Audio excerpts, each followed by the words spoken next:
Hello, everyone. Welcome back to another episode of the Retail Tales, where we exclusively discuss all things AI across the retail value chain.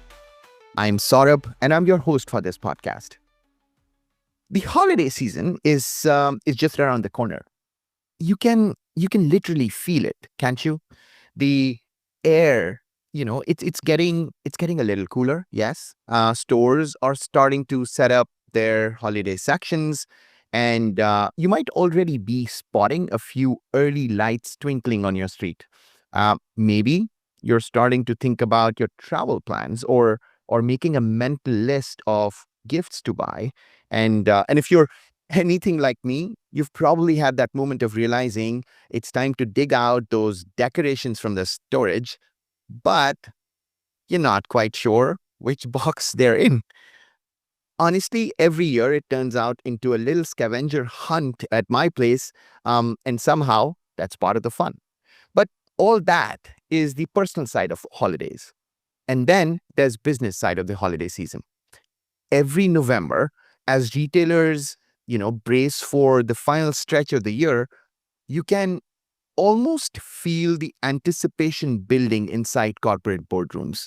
And trust me when I say this, it's not just the rush of sales or the glimmer of holiday marketing campaigns. It's more about understanding where the market is going. It's more about understanding what the season is really saying about consumers.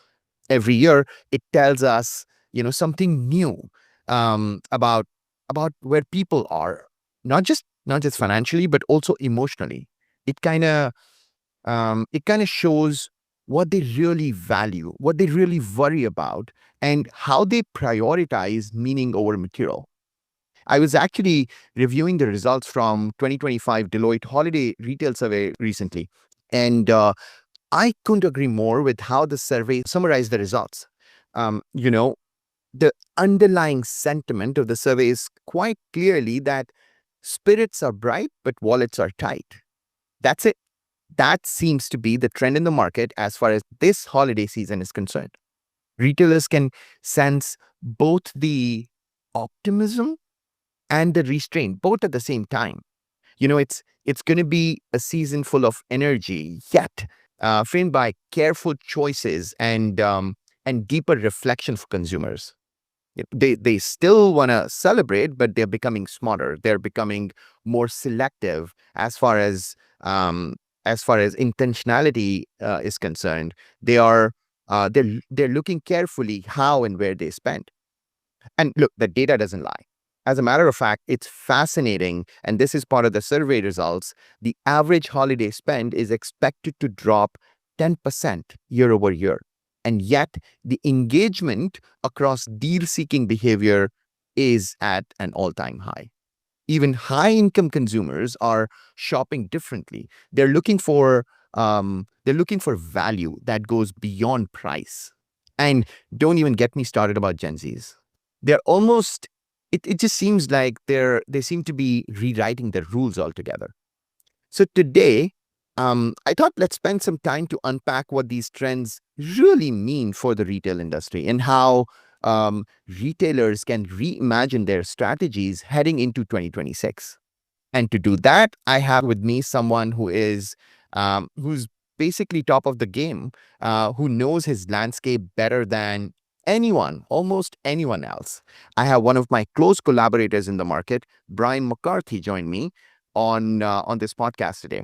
Brian is also a partner in Deloitte Consulting, and he is the co-author of Deloitte's 2025 Holidays Retail Survey. He has spent years advising some of the world's largest retailers on growth, profitability, and customer engagement. And he's been at the forefront of decoding consumer sentiment for over 2 decades. He's one of the key voices shaping our thought leadership at Deloitte in retail strategy and transformation. You'll find him most frequently briefing C-suite leaders and boards on the intersection of consumer trends, technology, and growth. So, if I were to put all that rather simply, when it comes to understanding the retail pulse, Brian's perspective is both authoritative and incredibly grounded. So, before any further ado, Brian, welcome to the podcast. Welcome to the Retail Tales. It's so great to have you here. Thanks for having me. Brian, before we get into anything else, I'd love to start with you. You've spent a significant part of your career helping retailers, navigate change. Right from the rise of e-commerce to the explosion of digital and now even AI-driven transformation that we are in the midst of. So tell us a little bit about your professional journey and your role at Deloitte, and then tell us what keeps you energized about working at the intersection of retail and consumer behavior. Sure. Let's see. This is 20 years now for me in the industry of retail consumer products. I started out of my undergraduate degree working for an apparel and footwear, a vertically integrated apparel and footwear retailer. It was a fast-growing brand with a unique perspective on how to position people for leadership. The concept was, rather than paying for experience in industry, what if we just hired a bunch of eager and smart kids coming out of school and put them in position to try to figure out how to run certain functions and teams? Mm-hmm. So we were a very young, inexperienced, but bold and aggressive set of entrepreneurs leading these functions. Um, and it gave me a great opportunity to wear a number of different hats in a fast amount of time. Remember, my first project was an indirect procurement program, renegotiating our corrugated boxes contracts that we put all of our t-shirts and sweatshirts in when they were manufactured, and then figuring out how strong each box needed to be in order to support the material that was in it so that we could sort of maximize the value that we got out of each box, not overpaying for support that wasn't necessary. Mm-hmm. That turns to renegotiating our trucking lanes, that expanded into um, overseeing the implementation of a WMS and conveyors within a warehouse. That turned into running a warehouse through the holiday season with over 500 people, moving into merchandising planning, and then overseeing like our men's collegiate business, moving into corporate strategy and working with infusion of private equity. And then during the credit crisis of 2008, helping us figure out some of our bankruptcy and liquidation. Um, so it was like seeing a whole life cycle of a company from a number of different functional lenses in a very short amount of time. Um, Went to business school, learned about the industry of consulting, and thought it'd be great to help advise companies based on some of the experiences that I had working at that first job, um, and helping companies figure out how to position for growth and drive profitability. What I knew coming into consulting was I was interested in tangible categories. Retail and consumer products felt real to me. I was an end consumer. I appreciated, based on my work in industry, how complex it is to make something as simple as having product on the shelf come to life the right way. And so I just always found value in it. And I spent the next 15 years doing everything and anything I could across retail and consumer products, but trying to be as broad as I could be, knowing if this area I want to spend, I want to work across as many of the sectors and subsectors and segments within retail consumer products and as many different functional areas and domains. Um, Through that time, I found that I see the world a bit more through the supply side and the demand side. So I am very interested in how we meet customer expectations, um, but doing so through finding right product, right place, right time, that kind of idea, and doing it for the least amount of cost possible. And yeah, so that's sort of my journey up until this point. I'm also a big believer in data and analytics towards understanding the consumer from a sentiment and behavior perspective, and then using those same data analytics to inform a lot of those supply side decisions. So, always looking to see what's the next new best data set and what's the next best new innovation or technology that could be used to inform those decisions. Love it. Love it. I'm so glad that your journey so far brought you in the position that you're in, and we get to hang out and work together in the market so closely. And in fact, to what you said, there are so many parallels or so many overlapping points that I could think about myself as well. So I love it. Let's dive into the topic for today, Brian. Let's talk about the consumer mindset. Every year when I read the Deloitte holiday survey, it feels like a window into the soul of consumer, especially during the holiday season. But this year, it feels a little different. The optimism, if I can call it that, the optimism is still there, but it's layered with caution. How would you describe, the changing mindset of today's holiday shopper? What's driving that behavior this season? Yep. Um, so I'll give you the macro sort of perspective on this first. Sure. Um, we have a resilient consumer that, Mhm. despite a number of forces we've seen carry forward, um, higher inflation, slower labor rates, increased costs for housing and healthcare and groceries. Um, the consumer at a broad level has continued to be resilient and continued to spend. Um, but going into this holiday, we're seeing that some of those forces may be hitting the tipping point where a resilient shopper can only be so resilient. Um, what we're seeing now is with the continuous inflation still hovering close to 3%, which is much higher than the target 2% that we'd like to Yeah. see. And then the sentiment around consumers saying how they feel about their current household financial situation, which is down, and how they feel about the outlook for the US economy going forward, um, which is down. The signal that consumers are saying is they're at their tipping point and Mm. their resilience is going to start slowing down. And we, based on this, should expect them to spend less, at least on discretionary categories, than we have seen them spend to date, despite all these macro factors. Mhm. Uh, to make it more real, right? 57% of these consumers expect the economy to weaken in the year ahead. This was just 30% last year. Um, the last time we've seen over 50% was 54% in 2008, which everybody remembers to be the recession year. Yeah. And this is the worst that we have seen at 57% since we began tracking this economic sentiment back in 1997, which is quite a ways ago. Mm.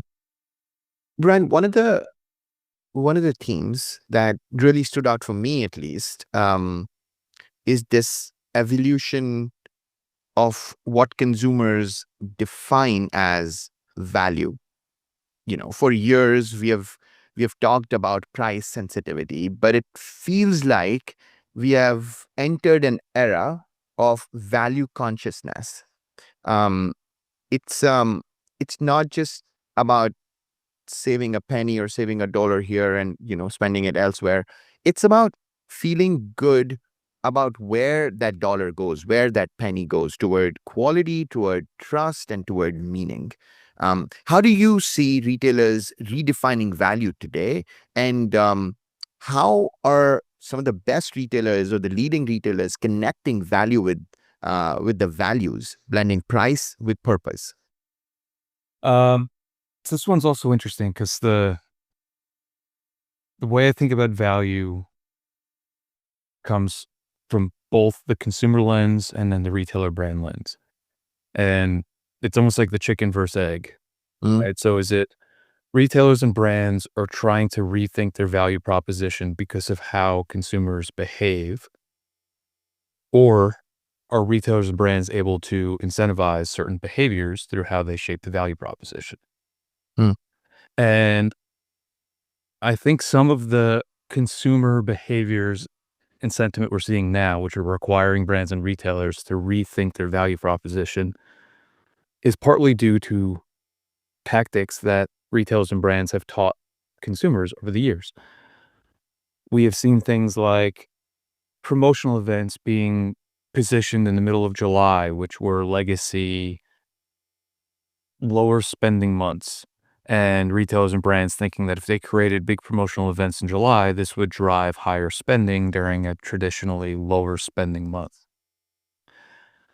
And this worked for a little bit. But now what has happened is consumers have learned that they should expect to see a meaningful promotional event in the middle of July. They actually expect to see another meaningful promotional event in the middle of October now. And we, for many, many years, have always expected a meaningful holiday promotional event during the day after Thanksgiving, traditionally called Black Friday, Small Business Saturday, all the way through Cyber Monday, that Monday after Thanksgiving. Yeah. And so now we've seen consumers shift how they spend, um, where they're actually looking for these promotional events and building wish lists and targeted ideas of products they're looking for, but waiting for when they spend it to this moment where they think they're going to get a better deal or value proposition for their dollars that they're looking to spend. Um, we're also tracking this concept of what we call value-seeking behaviors as consumers, especially with some of these macro factors that we talked about earlier, look for more deals or become more savvy in the way that they spend. So, in addition to looking for these promotional events, we're also seeing a number of additional behaviors in how consumers are shopping change. Um, a significant portion, almost 80% of shoppers are saying that they're interested in trade-offs now, which would be moving everywhere from a branded to a private label product category. They feel they're getting comparable value. Shifting away from their loyal brand or retailer of choice to an alternative one where they feel that they might get a better deal for a comparable product. Um, and it'll even trade from one brand to another brand if they feel that the value they get from an alternative brand is worth their time and effort. Um, Also, we're starting to see circularity increase around consumers. The idea of reuse, reduce, recycle. Um, I believe 24% even of luxury shoppers are willing to buy a used luxury item. But we also see over half of all shoppers plan to reuse or repurpose even simple things like wrapping paper, gift bags, containers from last year, regifting items that they've received in the past that they don't necessarily find joy with themselves. They'll regift those. So lots of creative behaviors. Another one that won't even help a lot of brands and retailers, but just to be worth aware of, about half of shoppers this year going into holiday that are planning to make gifts for other people. So lots of new value seeking behaviors that are shifting. That's fascinating. That's so fascinating, you know. Um, but I am also fascinated by how Gen Zs are influencing the market. So I wanna dig I wanna dig into that for a moment because they seem to be reshaping everything. The survey basically, at least when I was reading it, and you can correct me if I'm wrong, but they're spending about 35% less than last year. Um, but they are far more digitally engaged using either social media or influencer or even generative AI to discover and compare products. So what is this hybrid behavior, this cautious spending combined with digital innovation? What does it mean for retailers, and how do you think brands should evolve to meet a generation that values both authenticity on one side, but also efficiency on the other? Yeah, this one might be worth unpacking a little bit. So, before getting into the Gen Z shopper and how they're shopping in digital channels, Mm-hmm. um, I think it's worth just understanding how the broader US shopper is a bit bifurcated. Um, so we talked at the beginning of this conversation around the overall shopper being resilient, um, but starting to meet the end of that road. But when we look a little bit deeper, not every shopper has the same behaviors or provides the same sentiment. What we're actually seeing is a meaningful separation between those with a lot of spending power, which is the minority, and all the other US consumers. Okay. So for context, about 10% of the US consumer right now is contributing 50 to 60% of all discretionary spending, Wow. uh, which is a big, big number. That Yeah. 10% is primarily baby boomer generation and older millennials. That's where the money is. And that's where the dollars are. Yeah. Um, Gen Z is in a very, very difficult position right now.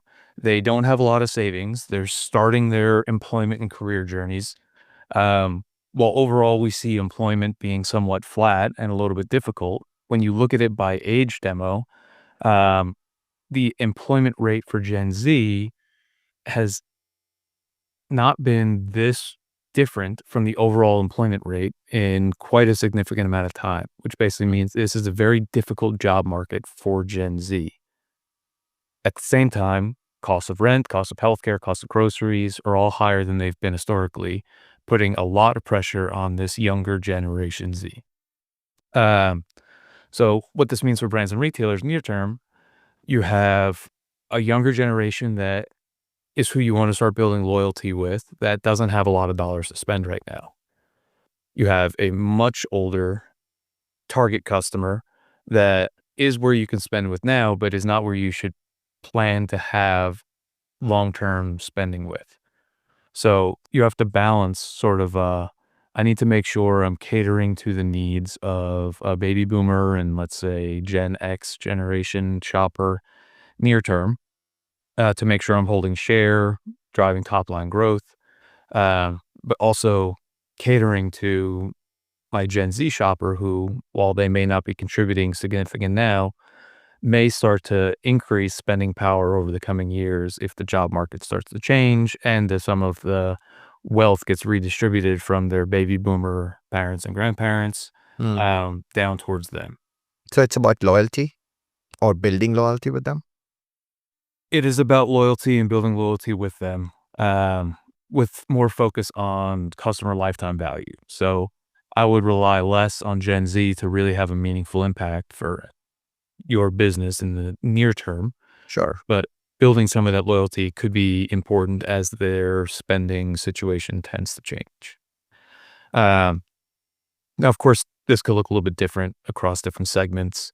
Mm. You may be a brand or retailer that's already designed to focus and cater to Generation Z. And so your strategy may be a bit different than, let's say, like a grocery store, which is trying to cater to everybody. But then when you do look at where the spending happens, um, digital, social, agentic commerce, these are more, let's say, tech related shopping channels. And these channels are each growing at a faster percentage rate and faster CAGR than brick and mortar shopping. Mm. And when you look at who the dominant shoppers are for these more tech oriented shopping channels, Gen Z is at the top of this list from most familiar, most likely to spend across any of those channels. For context, about 75% of Gen Z plans to use social media to shop even during this holiday season, while less than 50% of baby boomers plan to use social media. Um, Over 40% of Gen Z is planning to even use generative AI to shop this holiday season, Mm. while almost 20% of baby boomers are planning to use generative AI this holiday season. So you could see a big difference there. Um, and as you think about where the growth is, you need to lean into this younger generation, even though they don't necessarily have the spending power, at least in the near term. Got it. I mean, there are so many insights in what you said, and thank you for unpacking that because I was looking at it more from a consumer behavior as far as this Gen Z generation is concerned. But for you to help us zoom out and think about it at a macro level, that was super helpful.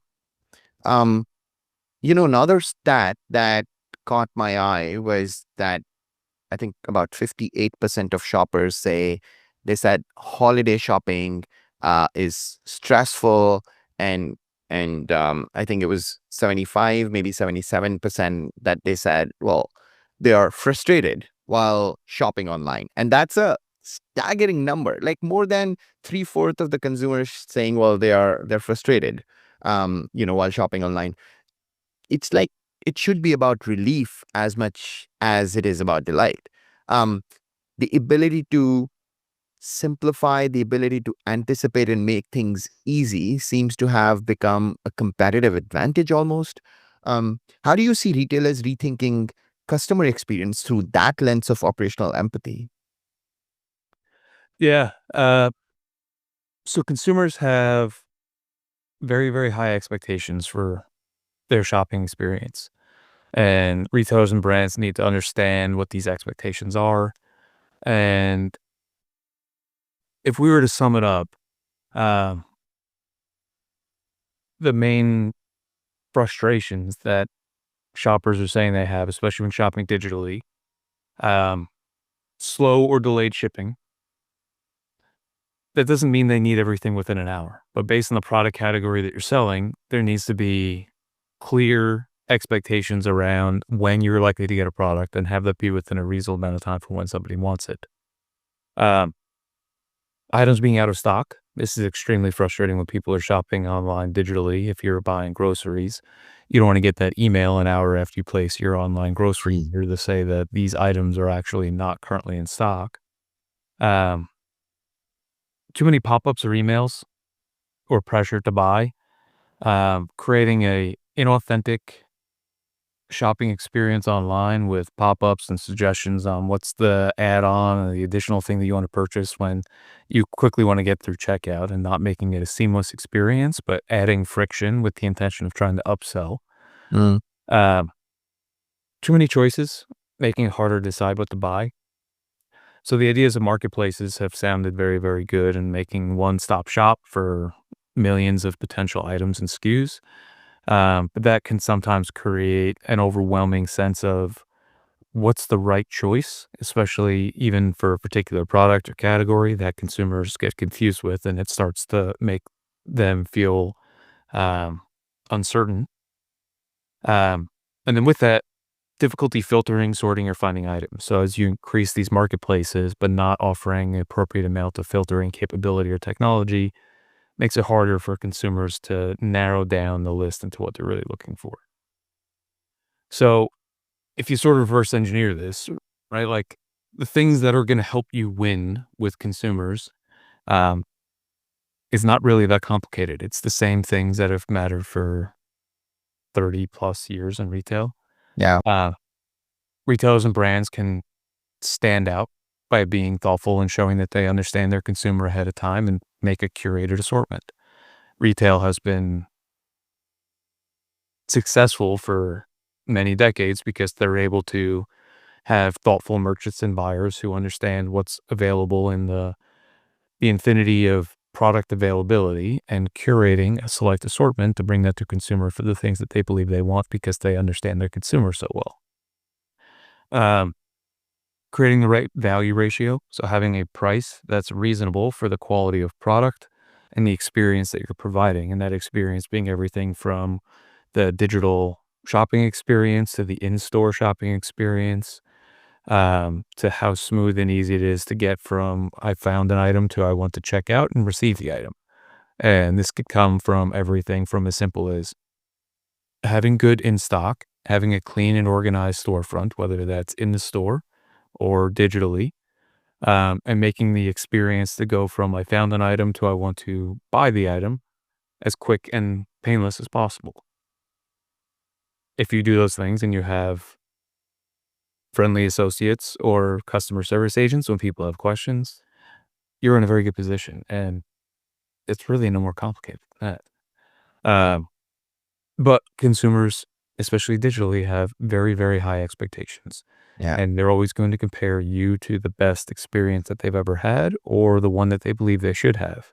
And understand that consumers don't necessarily have enough experience with how retail works to understand how complex it is to make that simple experience happen. But they still expect it. Yeah.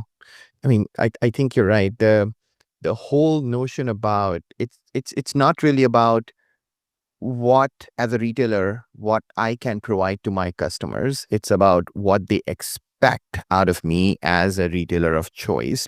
That that actually is quite a reflection point. But that also brings us perfectly to my final question. And this one is a little bit of a crystal ball sort of a question for you.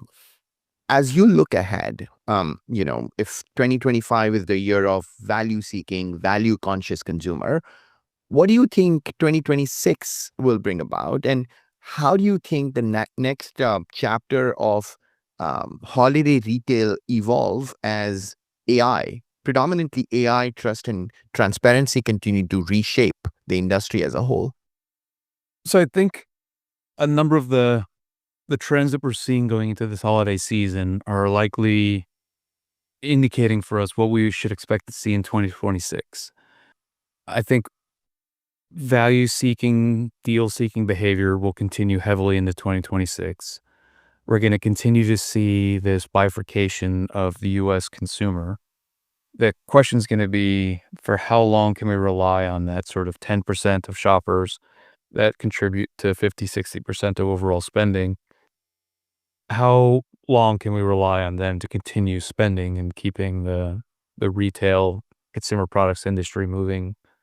Um, but I think it's going to be a very trying year for the majority of U.S. consumers until we start to see inflation really start to drop and get closer to that 2% level, until we start to see employment levels increase and real wage growth start to move at a meaningful rate higher than the inflation rate. Um, a number of U.S. households are going to be under pressure, and so deal seeking and value seeking behavior is going to be the story of 2026. I do think AI and agentic commerce becomes a new weapon in the consumer arsenal for how they identify deals. Um, these agentic shopping channels can be very helpful when you know what you're looking for to then say, where can I find that thing that I want for the best value proposition, whether that's the lowest price or the lowest price to how fast I can get it ratio or whatever the value proposition is that matters to that consumer. Um, this agentic shopping channel will just make consumers all the more knowledgeable and able to make informed decisions when they want to. This is also going to mean that retailers and brands are going to need to make sure that they show up well for agentic shopping channel LLMs, agents, whatever you want to call it. Yeah. Um, as this continues to grow and emerge, you're going to need to make sure that you're easily shoppable and shoppable based on the criteria that a consumer is going to care about when sending out that agentic shopping assistant to shop on their behalf. I mean, that was quite an insightful conversation, Brian. What really stood out for me is retail is no longer defined by just where people shop. It's why people shop, why it's the context behind every shopping, every buying experience, the emotional and ethical layers of value seem to be becoming as important, if not more important, than the economic ones. And as we head into 2026, it feels like retailers who balance data and AI with empathy, those who blend this operational discipline with human understanding, they are going to be the true winners. But thank you so much for being on the podcast and joining us today, and sharing these incredibly insightful and impactful thoughts that you have. Thanks so much for having me on. I appreciate it. And to the listeners, thank you for tuning in. This is Retail Tales, where we exclusively discuss all things AI across the retail value chain. If you like the conversation, don't forget to follow the show on Spotify and Apple Podcasts. You can also connect with us on LinkedIn to continue the conversation on either this topic or anything else at the intersection of retail and AI. Until then, stay safe, stay healthy, and stay curious.